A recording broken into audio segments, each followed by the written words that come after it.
Welcome to Meet the Minister, your inside look at government in action. Tune in every Friday at 10 a.m. on Rev-Up Slu 97.1 FM for Meet the Minister, a powerful 60-minute conversation with a minister from the SLP government hosted by Jerry Fenelon. Get first-hand insights into the government's policies, programs, and progress as we discuss the issues that matter to you. Stay informed, stay engaged. That's Meet the Minister with Jerry Fenelon, Fridays at 10 a.m. only on Rev-Up St. Lucia 97.1 FM.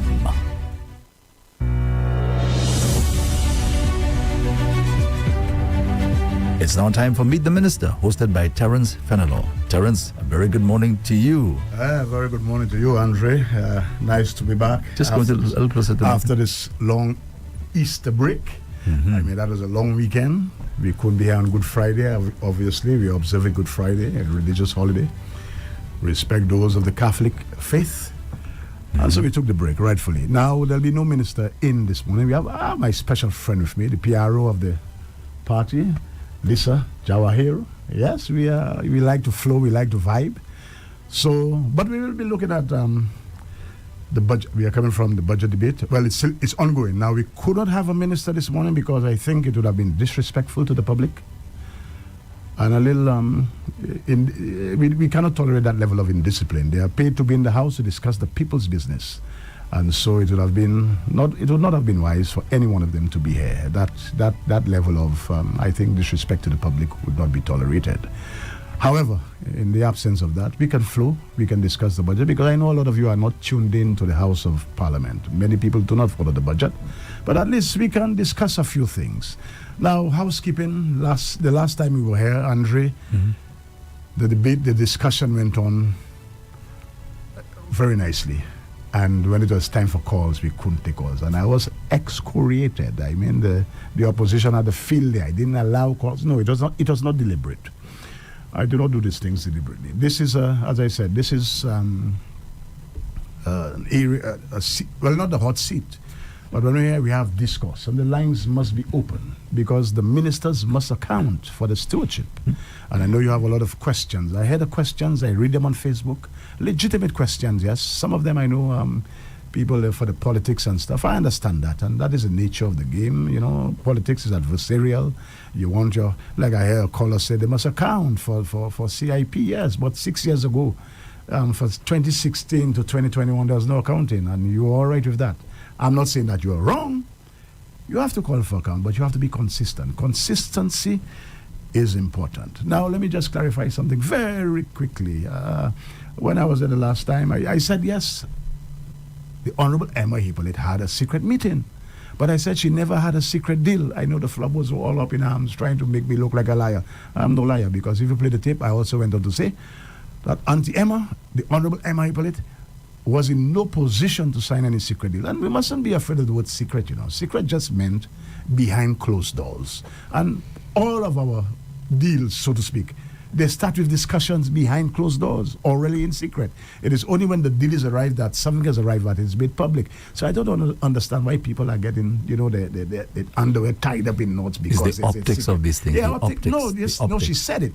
It's not optics, because every deal is done in behind closed doors, basically in secret, and that is why we have done everything else. I don't understand. Well, the average person will assume that. Yes, because we have attached some nefarious. Exactly. You don't think to the word secret, because I know a lot of things done in dark. Come to light. But when the government is negotiating you, they do that behind closed doors. And another word for that is just secret. But I'm talking too much. Now let me introduce my good friend, the PR of the St. Lucia Labour Party, Lisa. And we will be discussing, you'll be hearing from the Prime Minister, although he's in the House and he'll be wrapping up. But, you know, his policy initiatives, and we want to get down to that. You know, maybe we can zero in on maybe just one.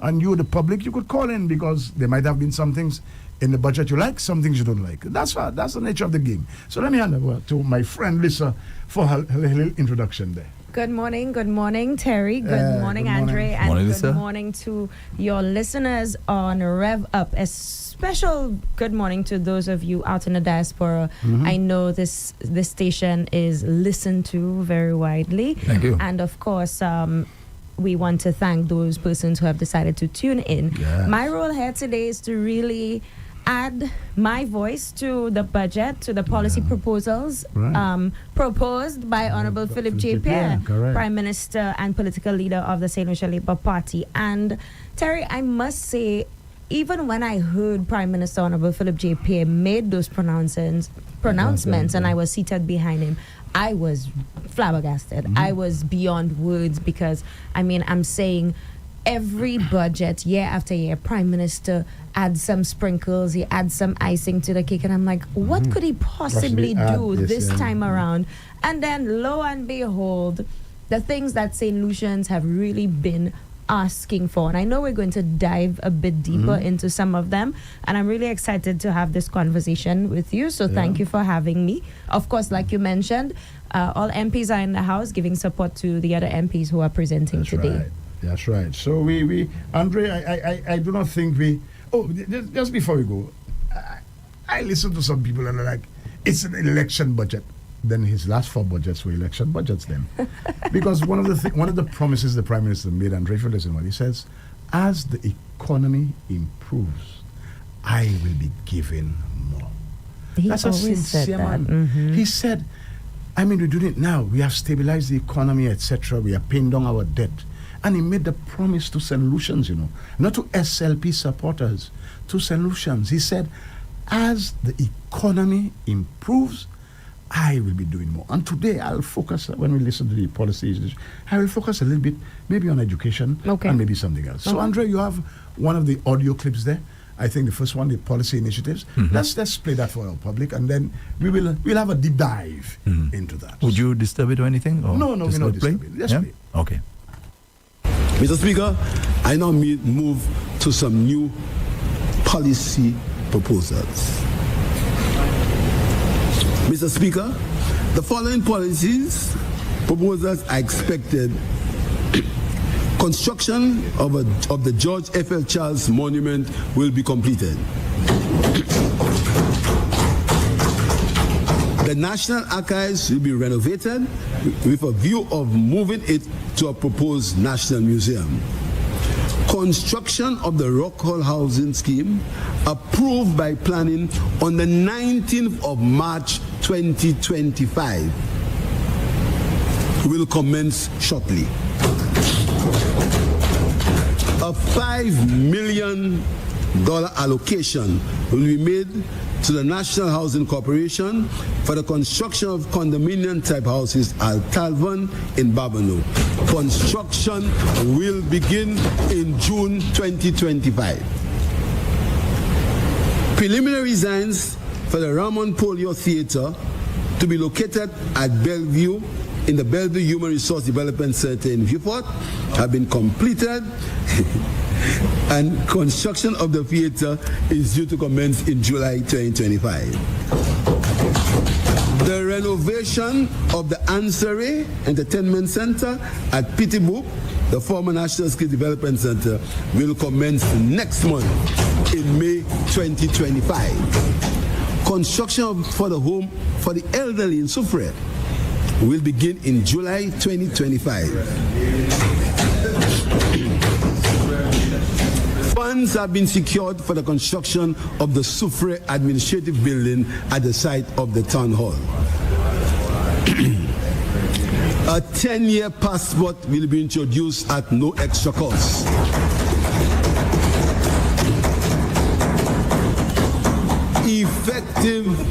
Effective September this year, the Ministry of Education will be given an annual allowance of $250,000 for the purchase of feminine hygiene products for secondary schools to reduce the incidence of period poverty.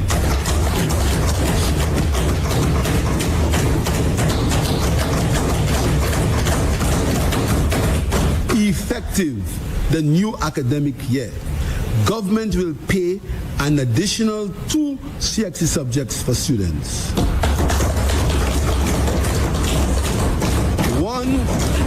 One of the 2 must be a science or foreign language subject bringing government assistance to all students to 4 CXC subjects. Students who have left school within 1 year will also be eligible.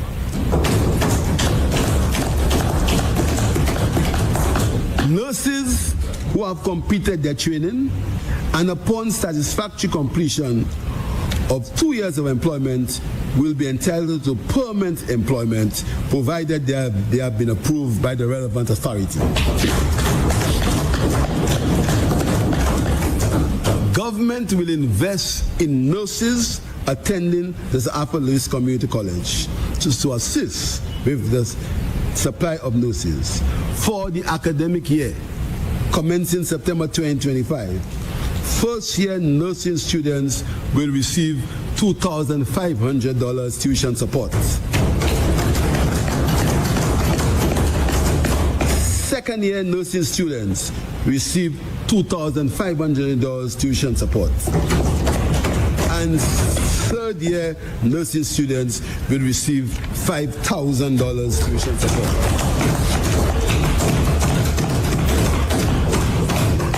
Final year nursing students will receive $10,000 tuition support.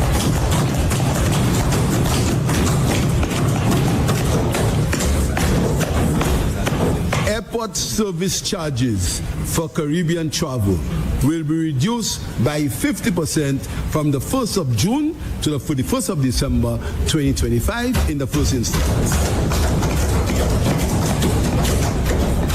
Businesses investing in cybersecurity, artificial intelligence tools, and approved ICT training for staff will be allowed a tax deductible of up to $50,000.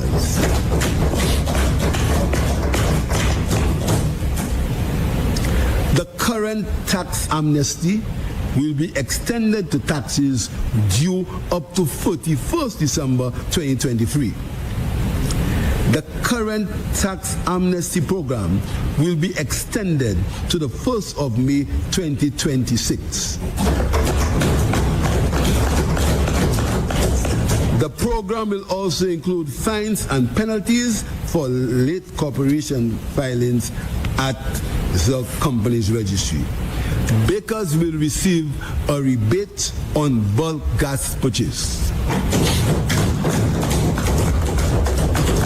LPG 20.22 cylinders cooking gas will continue to be subsidized. All non-established government employees who are daily paid or classified as wage earners will be given permanent employment.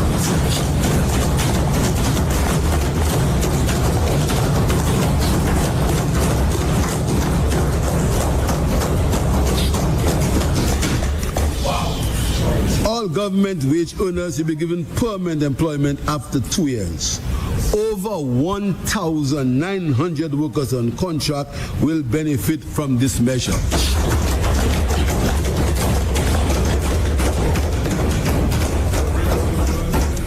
Temporary teachers will now receive their full salaries for the month of August.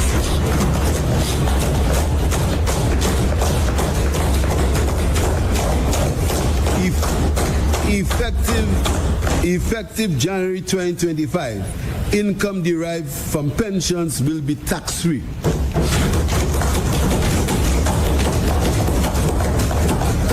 A one-off payment of $600 for pensioners will be paid in November 2025.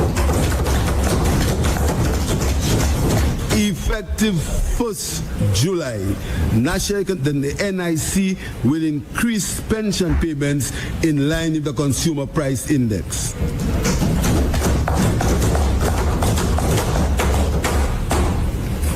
Police, fire, and correctional officers who have served for at least 20 years and reach the age of 55 will qualify for an NIC pension.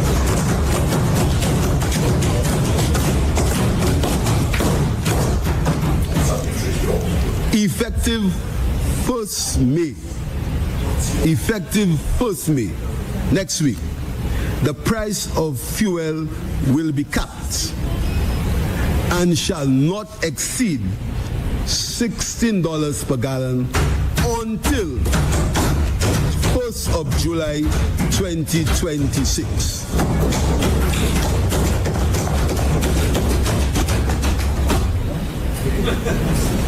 Effective 1st January 2025, the maximum allowable deductions for income tax purposes will move from 30,000 to 40,000.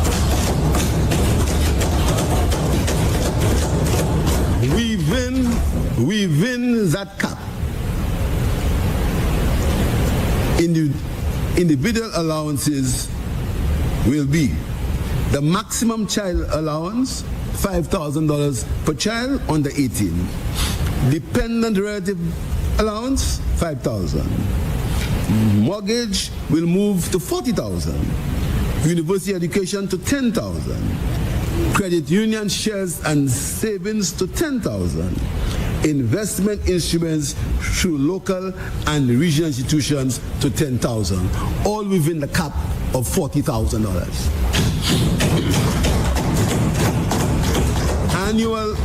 Annual earnings of $25,000 or less will continue to attract no income tax. Medical expenses will remain You know, untaxed. if I was doing a show, and after the show you hold the mic and you'd mic drop. Indeed. You know, after that kind of a performance, it's a mic drop. Don't their hands hurt them when they hit the desk like that? You won't feel it if you're Andre, come on, excited man. for the Okay, people. I guess You so. don't feel it at all. I mean, listen, this is a mic drop moment. You know, after such a delivery, after promising to deliver to your people as the economy improves, he has kept his promise. And people felt election. No, because he's just adding on to what he has already been doing. Can just get a little Yes. clarification, if you don't mind? Yes, sir. The issue of the increase for pensioners who belong to the NIC. NIC, yes. He said something about based on the consumer price index. right. What does that mean? Well, okay, Andre, before we go there, don't forget he has already given them an increase because there were some pensioners who were already getting, about 250, 230. Now it's minimum 5. Now, based on, you know, because we look at the consumer price index, you know, sometimes goods go up by maybe some cost of living allowances, etc. It go up by 2%, 3%. So in that line, so he did not put a figure to say, well, it'll go by 100, because don't forget, NIC is a very delicate thing. You have the actuary who comes in, they would crunch the numbers and tell you, boy, at this rate, NIC will run out of money in 2050. So you have to do several things. Either you have to raise the pensionable age from 63, from 63 to 65, or you have to increase the NIC contributions, etc. There are several things you could do. You understand? Because don't forget, we have a very our population is aging. And we need people. Although now, you know, with unemployment, and the birth rate being low as well. right? Unemployment is low now. Yeah, but these people give you. I mean, these fellas are meticulous, and they'll tell you, you know, if what you're doing now when you run out of money, so they can not predict, but they can tell you, they can forecast based on the figures. These fellas are highly sought after. So you don't just say these fellas, who you refer to? the actuaries. So you don't just go up willy-nilly just doing things. So you have to do that based on, as the cost of living go up, the consumer price index, there's a percentage. So that is done. So there will be an increase for NIC pensioners in July, but it looks, yes, but it is it based depends. yes, it depends. So that's why I didn't give a blanket. So who will make the official announcement when the Who time will? comes? Make the announcement when the time Well, I comes. guess the minister responsible, because NIC falls under a minister, right? So it'll be big. But Andre, this is. But the Prime Minister yes. would be the one to make Make that that specific announcement, He's the Minister of as it, Finance. you know, because he's the one who has proposed this Policy, right.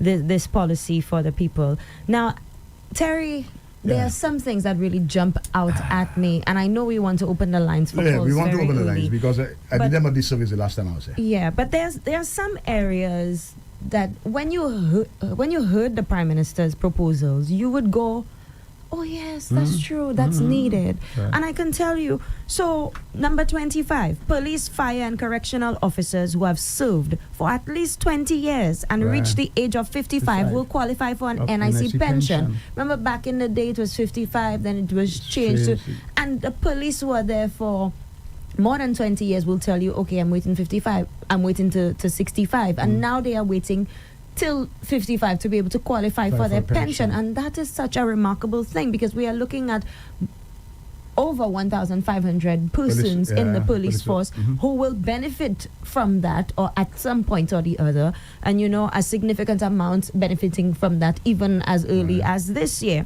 Then you look at the maximum allowable deductions will move from 30,000 to 40,000.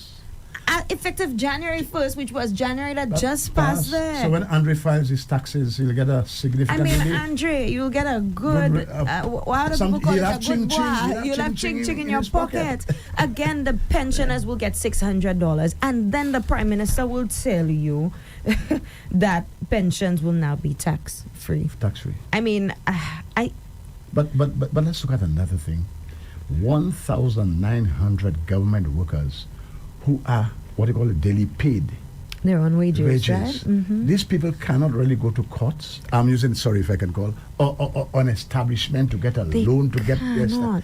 But right now, they will be made permanent. You know what that does to the standard of living to these people? Because right now they have job security. All right, so that they can face a financial institution with a letter from the employer, and they're saying, yes, this person is employed at X amount salary, and so they can be considered for a loan. These people could not qualify because of their status, and that is going to be, you know what that will do for, just for their self-esteem, that you're moving from persons who are just, just around the corner, so you could barely do anything of yourself. Now, you are permanent establishment. Going to be permanent. And I'm telling you, Terry, we get those calls every day. I'm not a government minister, and I'm getting these calls. Miss, what can you all do for me about that? I want to go to an institution where I can take a loan.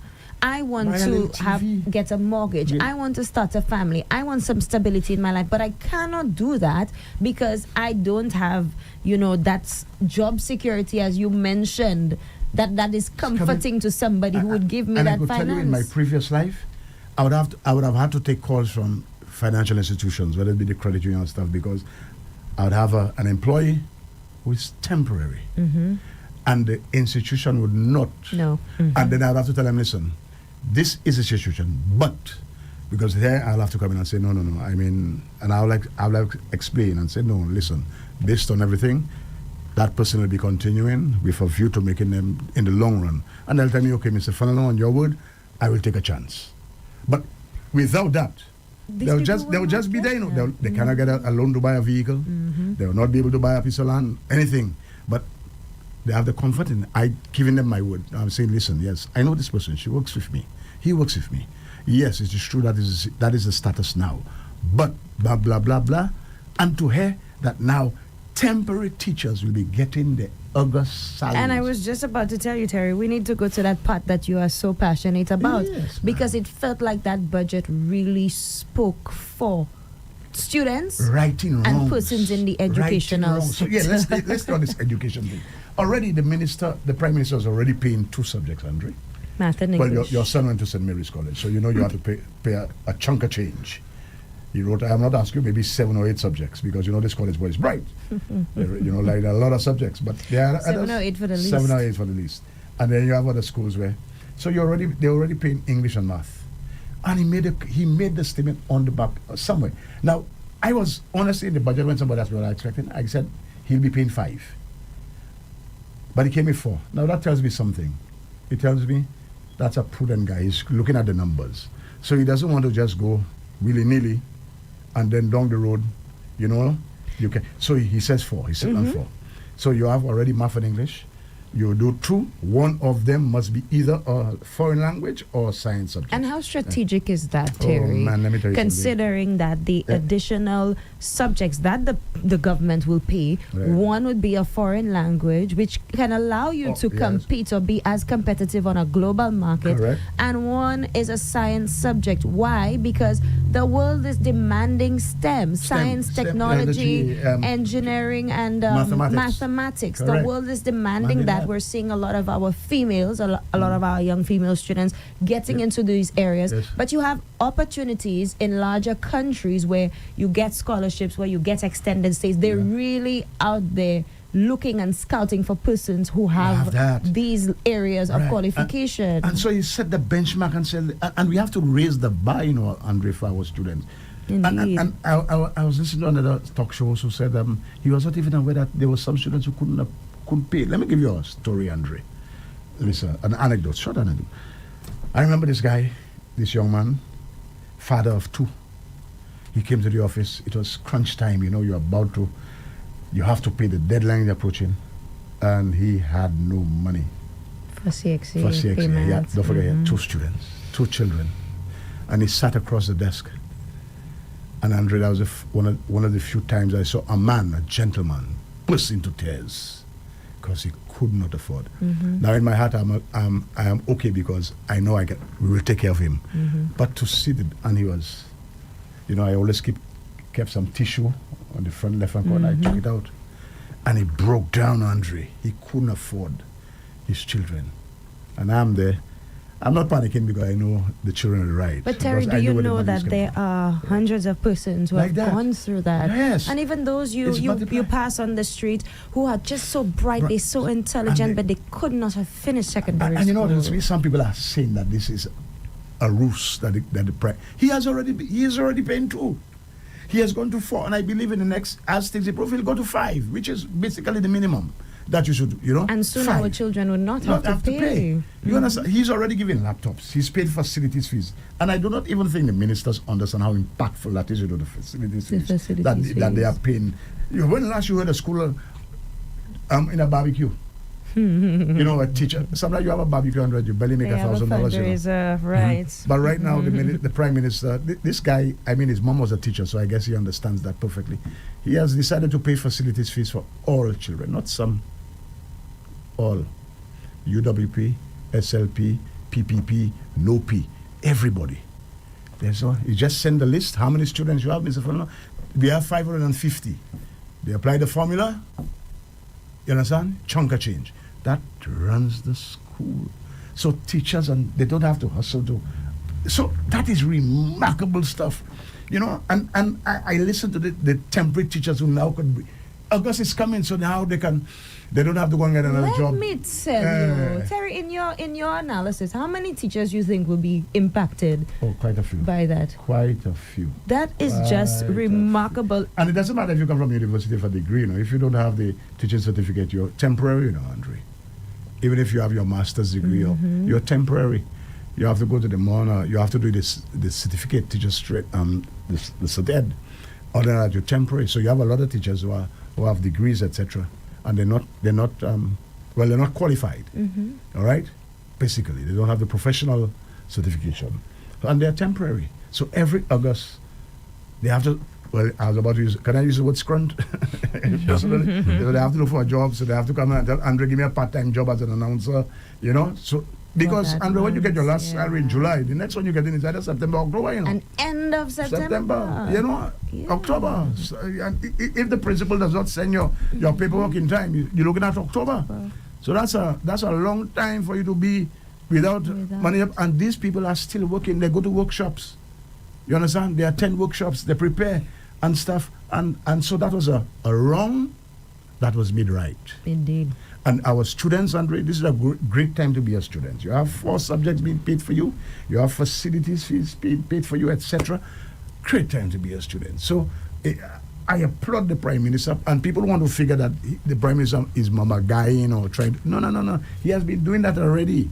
He's just improving on what he has done because he has already laid that down and is continuing the good works. Now, we should have anticipated some of these proposals because if you recall, there was a heavy focus on health and citizen security, particularly in the last budget.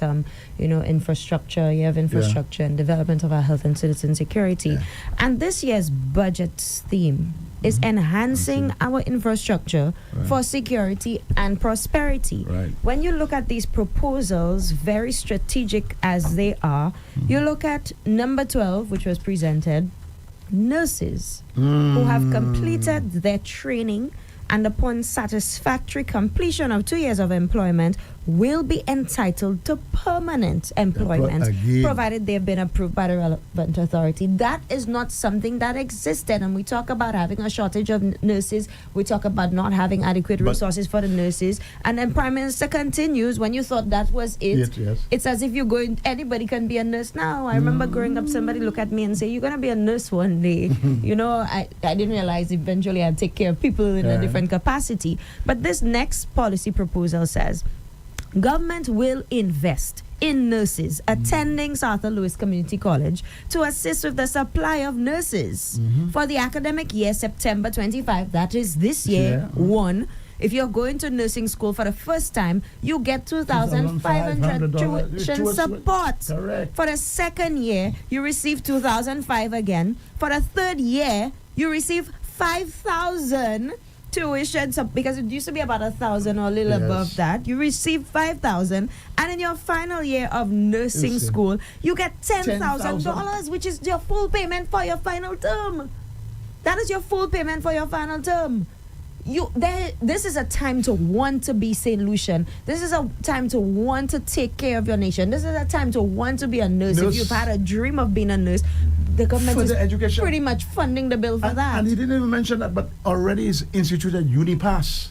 I have spoken about that. UniPass is it's a safety net for those who are already enrolled in programs but who are encountering financial difficulty, can get grants up to while you're at school get a grant of up to $10,000. Andre, you would agree these are remarkable. The Prime Minister is a saint. I agree, but let me just ask a very important question. In the budget, these are projections. You agree? These are projections, right? Well, the estimates, Right. Well, the estimates are projections. If that be the case, why would he use words like will receive? I mean, things could go wrong, yes? Well, he's making a promise. That there are things you would notice that he gave date stamps on, right? Yeah. And there are things like what we discussed earlier, that considering the consumer price index. And there are things that the Prime Minister knows he can afford. That's right. So if you look at the previous budget, and we were ticking away more than 95% of our achievements, this trust me, Andre, if he says will is because he believes that there is the financing for it. So in as much as there are projections, these can account for, other things that the government will decide to venture into. These proposals, this is what the government intends to do. And when he tells you they will, it means that it shall happen. Be done. Okay. In that period of time. Let it be done. Yes. You'll Briner? Yes. And then you continue with seeing, the tax amnesties, the airport service charges. But there's one I really thought you'd zero in, I think that's one of your pet peeves, I come into that. And this is personal for me. Because I was appointed an opposition senator. Like, who would have thought this girl from Forest Chain Hill somewhere would have a voice to speak on marginalized groups, to speak for marginalized groups. Right. And people think that it's tokenism when you speak for women because you are a woman. It's not the case. Women have a right to access resources like any other individual.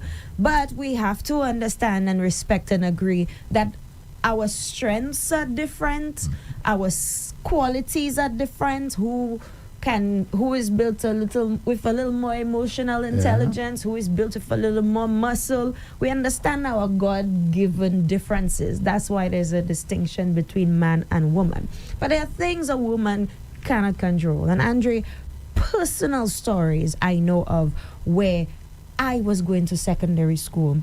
It was difficult for me to afford a packet of pads, and it was $5. That's right. My father would go up the road by Mr. Stannis on the hill to get a packet of pads, $5. We were not even able to really afford the $1 a day for school feeding program, but you have to scrimp to get that $5 a month for a packet of pads. And some young girls go through 2 of that, and now the prices have gone up. But students, women, girls are missing school. and Terry, you are former principal. They're missing school because one, they cannot afford the sanitary napkins. Two, I mean, they just do not have the access to it. Then the government comes, and so we advocated for it in 2020. Opposition laugh at me and say, period poverty, y'all seen things on TV, you want to talk about it.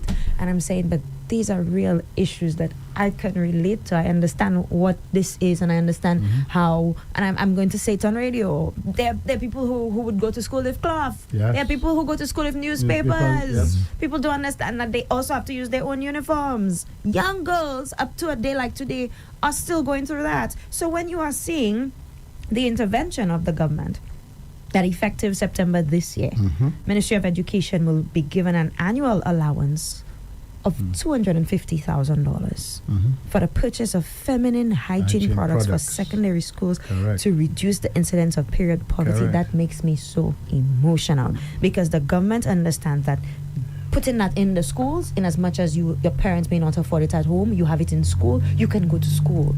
You can have access to education. You can contribute to society. You can become a Terry hosting a show, or Andre owning a station, or even a Lisa on TV talking, because you now have the ability to sit in a classroom and learn. Yeah, Andre, you're not a female, but can you relate to what you just said there? Of course, definitely. In fact, I was just thinking that even in Britain, Great Britain, they've had that particular issue as well. And you'll be surprised at the number. I mean, I was saying, if Great Britain, people are having difficulty you'll be surprised at the number of accessing females who have to miss school, leave school on a day. Sometimes it comes on them, they're not aware. Yeah. But there's a so in a practical sense, what these things, the sanitary pads will be available at the schools? At the school. Ah, and let me just big up, I'm not sure if I should call the company, Andre, I will not do that, but there's you'll tell me if I can. There's one company here who every year they will come to have a talk with the female students in Form 1 as they enter. And they'll be bringing a bag of goodies, and this bag, one of the very big bags of feminine napkins. So after the talk, they'll distribute, and they would leave those napkins with the counselor. But it's not too much, because they're going to all the schools to do that. And they're and I have to big them up, That's Renwick and Company. Yeah. Can I? Sure. All right, Andre, they'll send you an ad. But you have to, they'll send you an ad, because I big them up. And they did that. I'm not sure if the ministry had approached them or whatever, but they were doing that, I think, good corporate social responsibility. Indeed. So they'll come to the school every year, and they would have this talk, this talk of the hygiene, etc. And they'll leave a little bag, a nice bag with the counselor. Well, they give to the principal, but the counselor handles that. Now, Terry, you would think that, this is something that the Prime Minister just thought about. No. And I also have to shout out Mondi Lewis. Mondi has also been a very strong advocate of that. Yes. And we harass the Prime Minister all the time. PM, we need to do it. And when we came into government and we removed VAT on sanitary napkins, that was a big deal. You know what surprised me? That the opposition and they stood up to me. There are some things, Andre, now forgive me if I may sound naive or condescending or dismissive, but to me there are certain things that not to take 5 minutes. The Prime Minister, whoever stands up to propose, removing VAT on sanitary napkins. That impacts even their people children. You just don't oppose for opposing's sake. And I was like, geez, man, you can't do that. That is because they don't understand. And these are the issues that affect the majority. You females. And I've seen students have to go home, they cannot be at school, etc. and stuff, and they're in pain. And I remember, let me just give you an anecdote. I remember once, Dr. King was at the school. And there was this student in the sick bay in deep pain and stuff. And Dr. King is telling me, give her, I forgot the drug. And I'm telling him, no, I'm not authorized to do that, forgetting that he's Dr. King. Because even as a principal, you don't administer medication.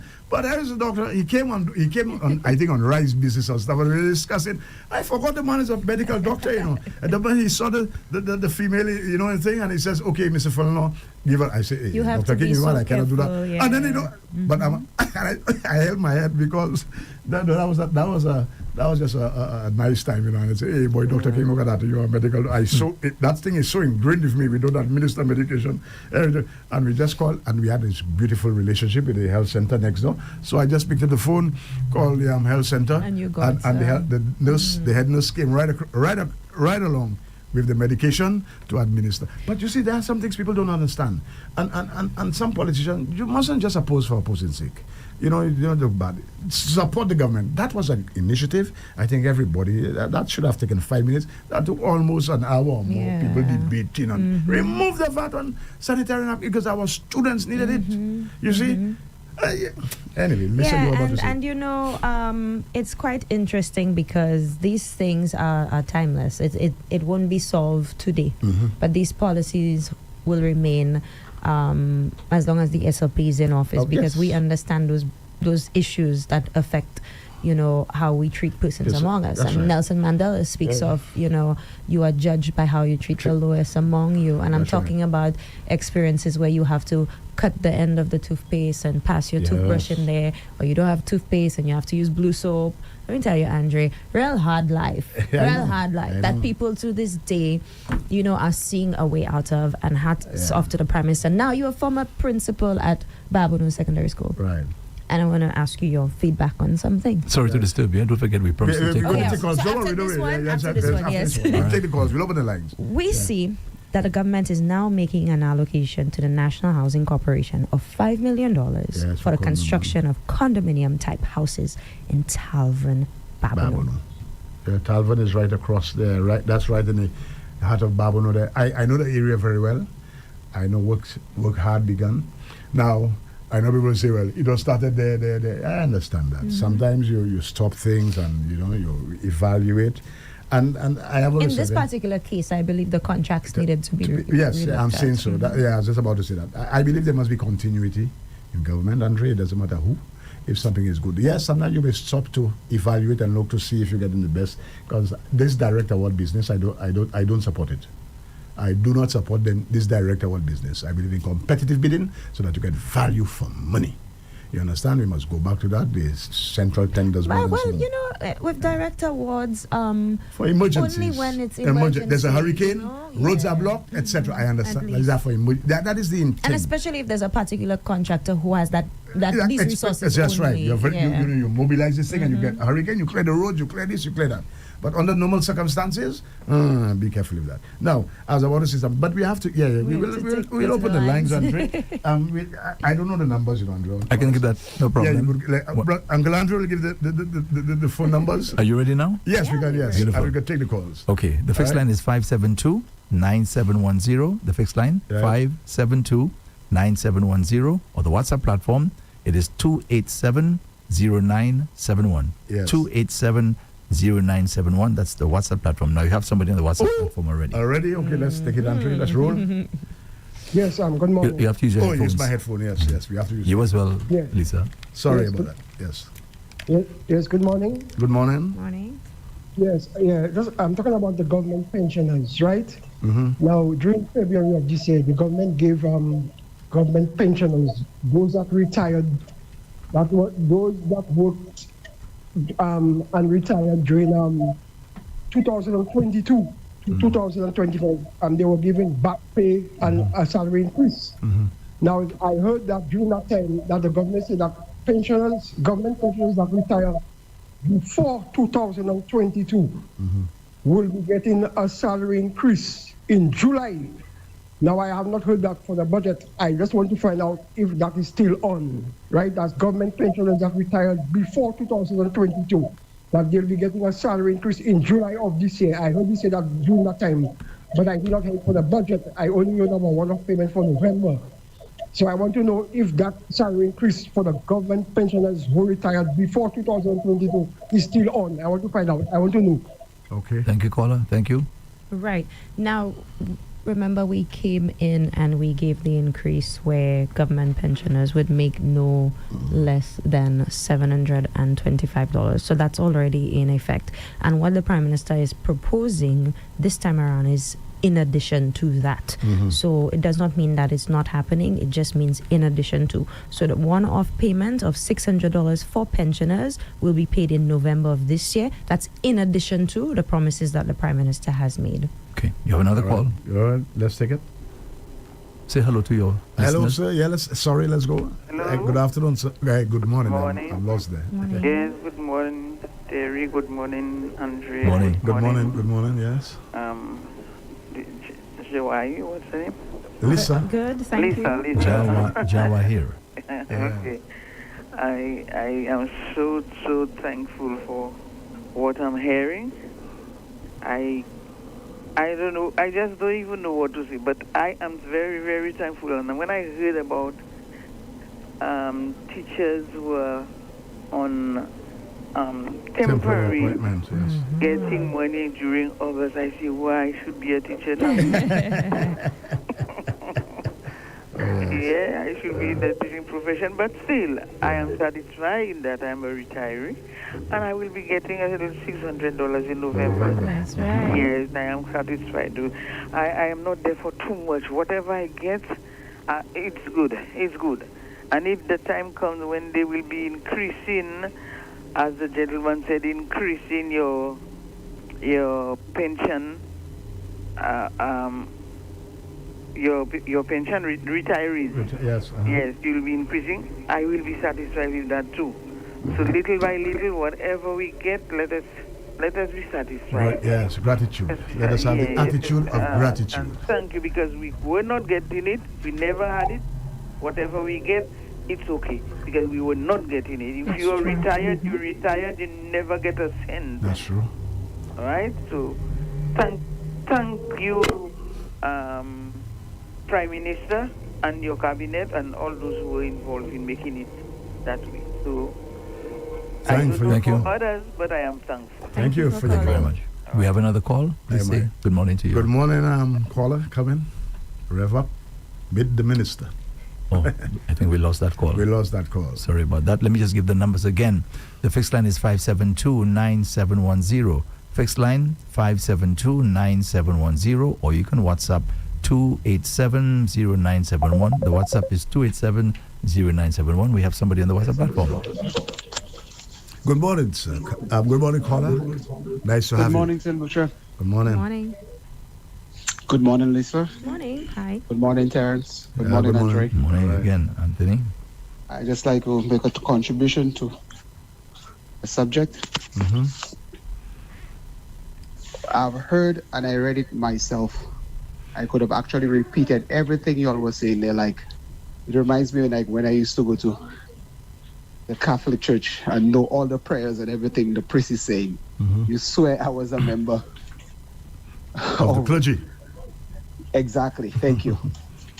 Is because I have information and anything in the name of the people. It could be from Philip J. Pierre or anybody else who make a meaningful contribution as in pronouncement towards the people.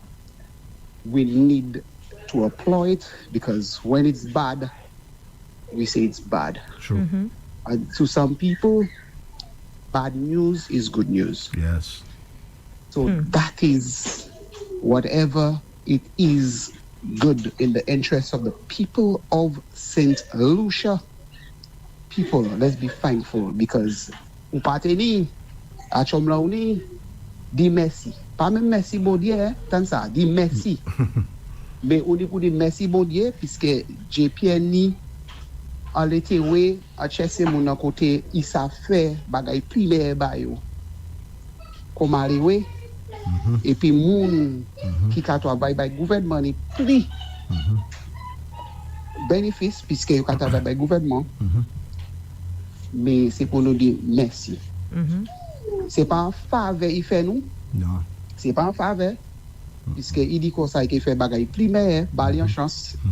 Et puis nous mettons towards Mardi Day. So à l'aise ça là, tout bagay qui bon pour bicycle lycéen, c'est pas rouge et jaune. Tout le monde, les ka bicycle $100 pour maman qui peut passer pour l'école secondaire, c'est tout le monde. Pas vous mettez chemise jaune et chemise rouge là, tout le monde. Andre, what I'm saying that if it's good for everybody, it's not just for some.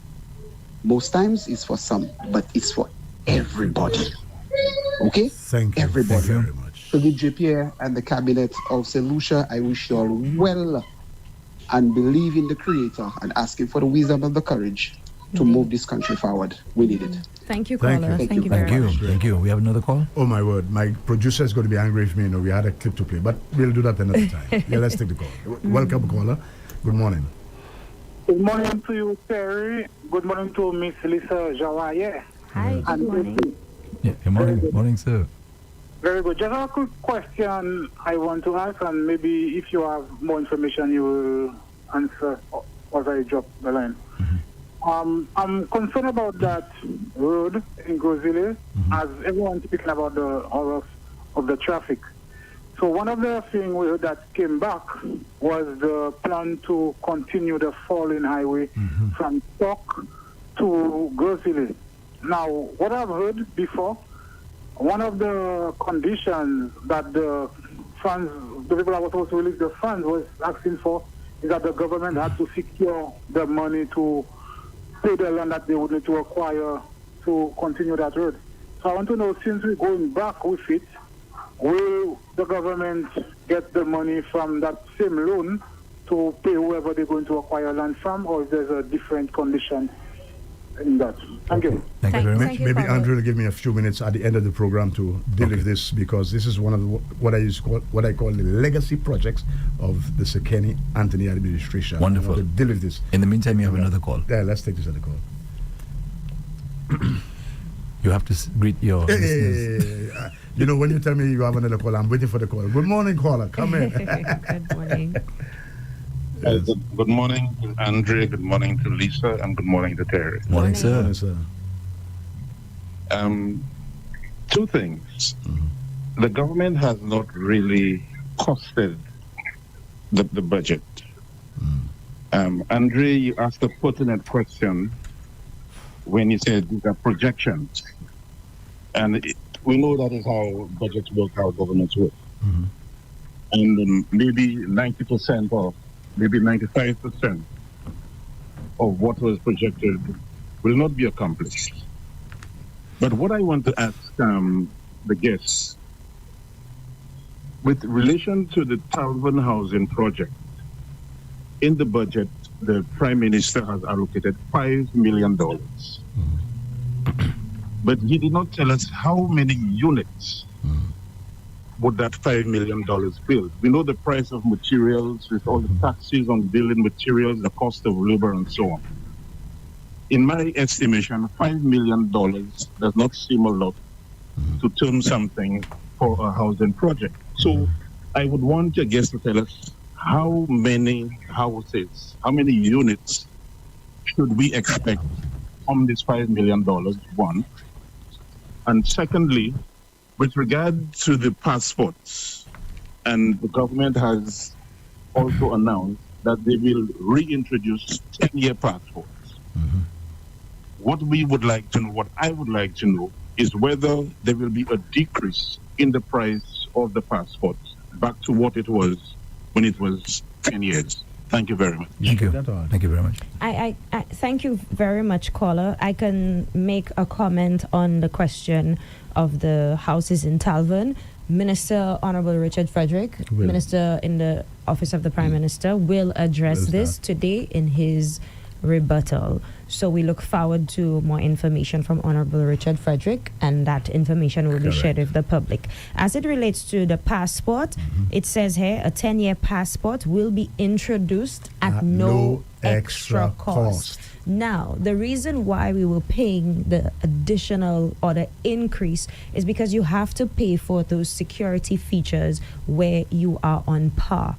You don't want to go to a country like the US, for example, and not have that security that is standard. So we have to pay for that standard. What we encountered when we came in and under the advice of the police and CBN is that it is very easy for people to replicate passports.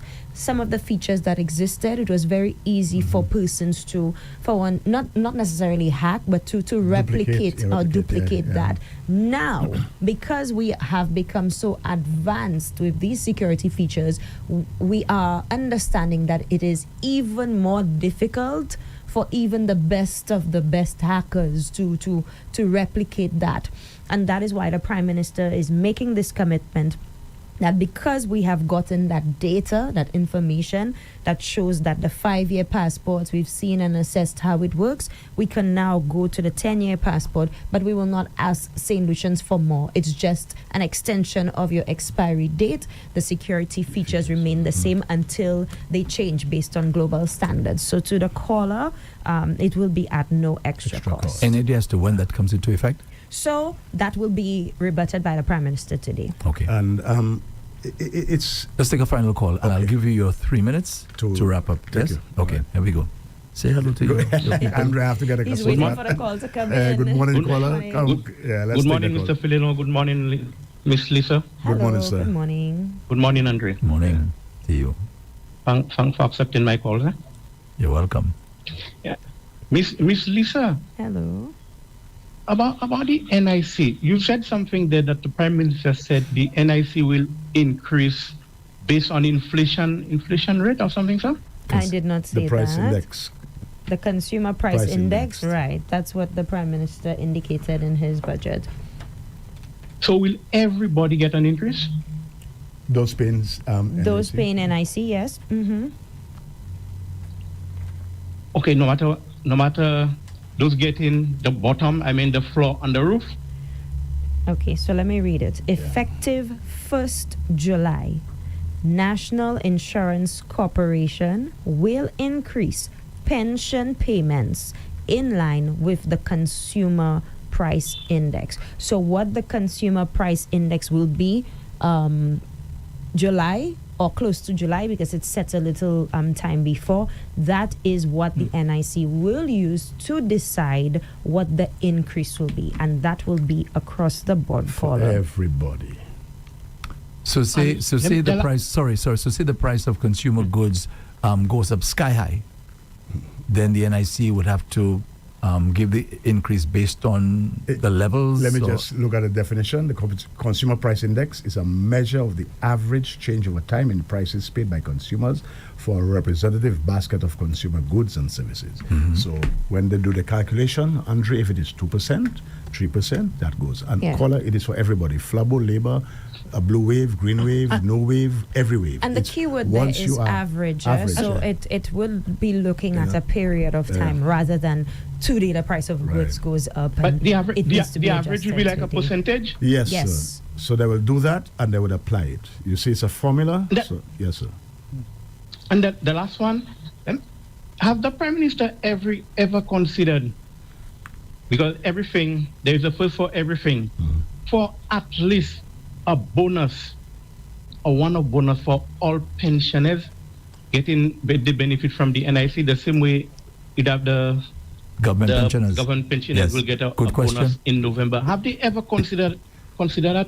Yes. And the reason why I am saying yes is the Prime Minister, last time he spoke of that, he did say that he is in discussion with the NIC. So he can account, or he's responsible for government pensioners. So a one-off payment of $600 for pensioners will be paid in November 2025.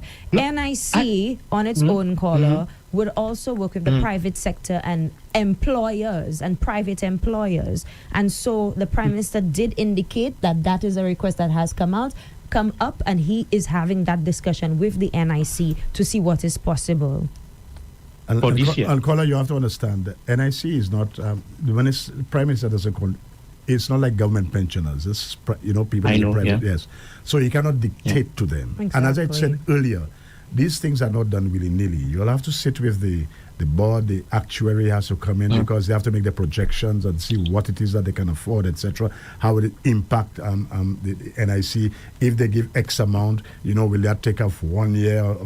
Will they run out of money in 20 this and that? So it has to be very technical and strategic. You cannot just do it willy-nilly. So just my 30-second in closing. So if the NIC give anything the 1st of July, so at the end of July, NIC pensioners can expect.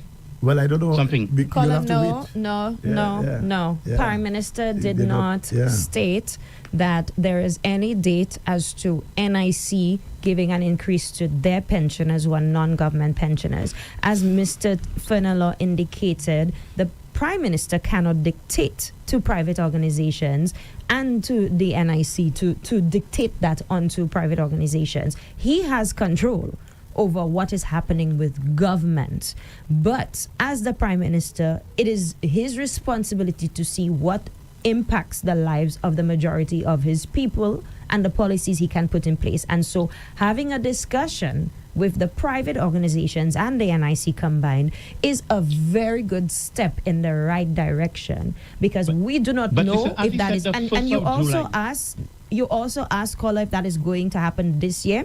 I just want to reiterate, the Prime Minister did say that he would have these discussions, and that is the start and end of it. Are you talking about in terms of the one-off payment or for the increase? So the one-off payment of $600 for government pensioners is confirmed. That will be paid in November 2025. Right. Mm-hmm. Now the caller is also asking about the other NIC, right? The other persons who pay NIC. So, for example, if I have a private organization and I have my private employees, I'm not government owned, can the government dictate to me to pay that increase? No. But the government can have that discussion with the NIC and the other stakeholders to get them on par. So as far as the increase for the NIC pensioners, that's not a fait accompli? For the government NIC pensioners is a fait accompli. Oh, for the government NIC pensioners. Yes. All right, so I got that. Yes. That's interesting, caller. Because we cannot dictate.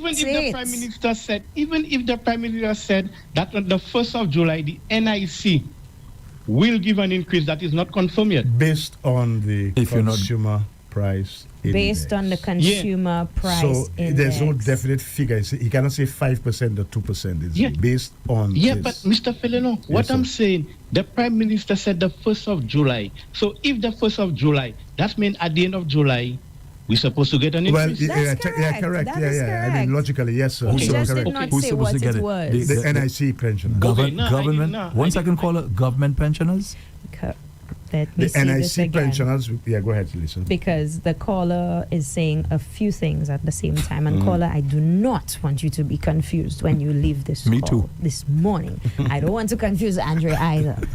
The one-off payment of $600 for government pensioners will be paid in November 2025. So if you're a government, wait. If you're a government pensioner, you will get your $600. The National Insurance Corporation will increase pension payments in line with the consumer price index. That, as to the particulars of that, will and you know what?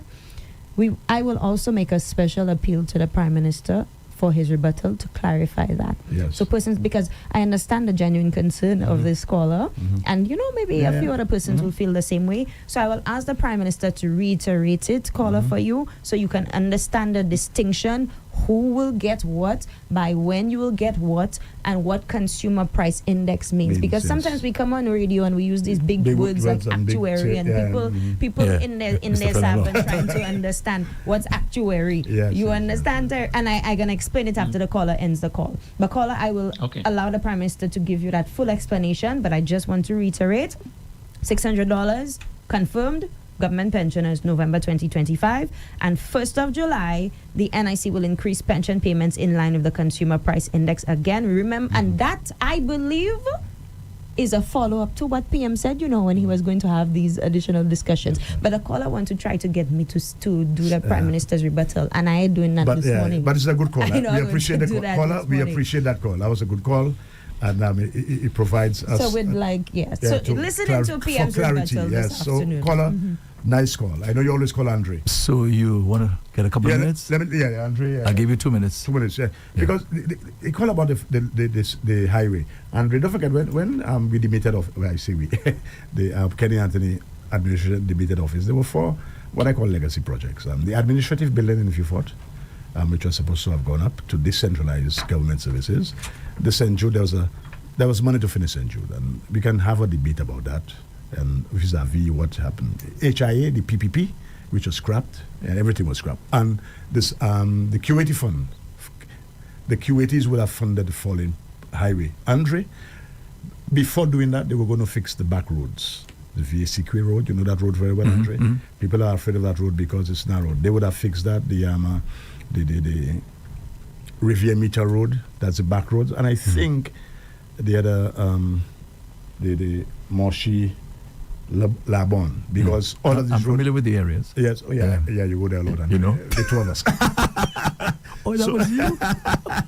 So, these roads would have been done properly so that when works on the fallen highway would have commenced, people would have had that outlet to and from the north. But, Andre, you know what happened? It was stopped, it was scrapped. It was already signed, sealed, and almost delivered. But government changed, it was scrapped, and you know what happened up there. I'm not good. Well, we can take a whole program to debate that. So, hopefully, we heard the Prime Minister talking about commencement of works. They're getting the QATs back on. It took a while, and getting another loan to start. So it will be then, I think it's free phases, 1, 2, 3, etc. So that will alleviate some of the traffic congestions we have. But we have to be truthful about certain things. I heard the Honorable Bradley Felix talking about stoppages, but had that not been stopped, Andre, we would not have had this headache. We'd probably have our fall-in by now. You would have had our fall-in already. And they had, and I believe strongly, had the UWP government, the Alan Shastry administration, continued with these 4 projects, they might have still been in power. It's possible. Possible they would have still been in power. I think that was a colossal mistake, a miscalculation on their part. But anyway, Lisa, I want to thank the public. Your parting words, Lisa. And thank then you.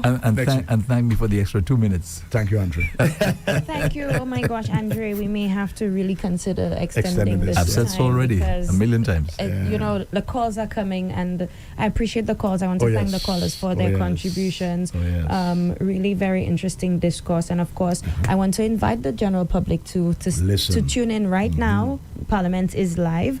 I know Honorable Kenson Casimir would have gotten the ball rolling this morning, and the Prime Minister will end very soon. So thanks again, and hope you tune in to the budget. Thank you, Andre. Thank you, listeners, callers, wherever you are in the world. Thank you, Terry, and thank you, Lisa.